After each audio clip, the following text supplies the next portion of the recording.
আসে, তাই না? তখন আবার শুরুর থেকে খাওয়া যায়। তা আমি আসছি সালাত হিসেবে, গজল শুনতে শুনতে যখন দেখবো যে দর্শক একটু পোতাই গেছে, দেখবো ঘুম ঘুম ভাব, আমি আইসে একটু সালাদ দিয়ে ঘুমটা ভাঙিয়ে দিয়ে চলে যাবো, ঠিক আছে?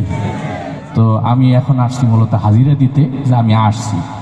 এখন আবার কয়েকটা নাসিদ শুনবো, নাসিদের পর আবার এসে একটু সালাদ দিয়ে যাব। আমি ফাঁকে ফাঁকে আসবো ইনশাল্লাহ, শেষ পর্যন্ত আসি ইনশাল্লাহ। থাকবেন না ইনশাল্লাহ? আচ্ছা, আমরা অনুষ্ঠানের কার্যক্রম চালাই যাই। কলরব শিল্পী গোষ্ঠী আলহামদুলিল্লাহ যশোরে চলে আসছে।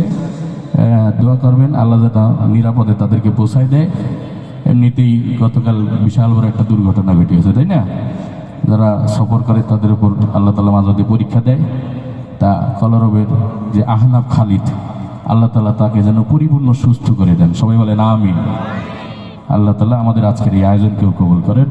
ইসলামী যুব আন্দোলন বাংলাদেশ চৌগাছা উপজেলা শাখার সকল সদস্যের মেহনতকে আল্লাহ তাআলা কবুল করেন।